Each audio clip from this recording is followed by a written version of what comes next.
Hey, what's up guys, this is Adi from ShastryNation, and today we'll be discussing the ozone layer. So this is the first video in a series on global warming that I'm gonna do, and so be sure to watch out for the next few videos. Alright, without further ado, let's get started. Alright, first let's start out with what the ozone layer actually is and what it does. So the ozone layer is the uppermost layer in the Earth's atmosphere. So what does it do? The ozone layer actually protects us from the harmful UV rays that the sun emits, and so without it we can't really survive. So what is it made of?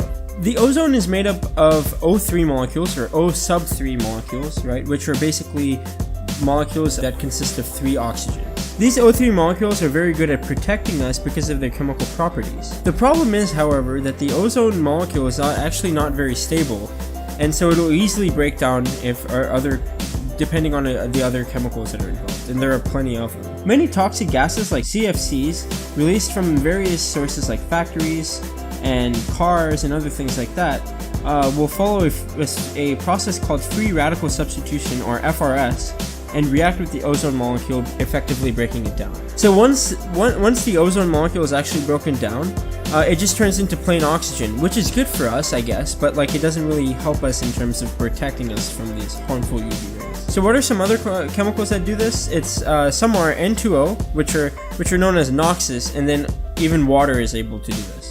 So N2O comes from car engines, and the second one, well, is again water. So you might notice that, like I said before, that water is even able to break down the ozone layer. So then you might ask, well, it's not our fault. You see, the thing is that in the past there were only natural sources of chemicals that would break down the ozone layer, but now there are even more because of humans. So then you might ask, well, how, if there are natural sources of ozone depletion, then how do we still have an ozone layer?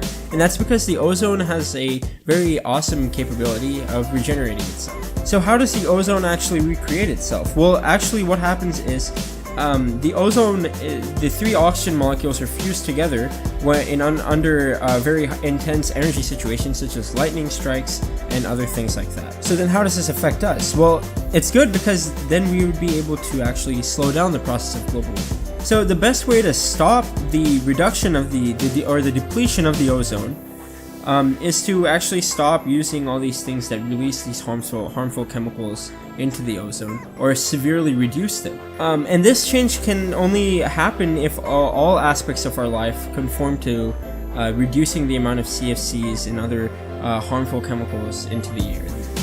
And so it can't really be changed by one country or one person. Everyone has to work together to fix this. And don't get me wrong, it's not like we're all bad. Some people and countries are actually effectively trying to reduce the amount of CFCs released into the air, and are trying to slow down this process, but it's nowhere near where we should be. The best way that you can make a change is to become to be a part of organizations like Greenpeace.org, or other very good organizations that are out to save the world and save the environment. But more importantly, the best course of action for all of us is to actually talk to our local to our leaders, the leaders of our nation, and even the world leaders in our world, right?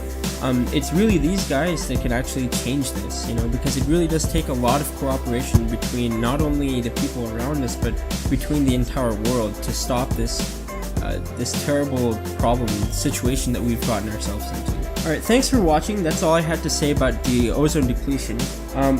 My next video is going to be on energy, or the future of energy, and I hope you guys watch that. Now go out and make some change.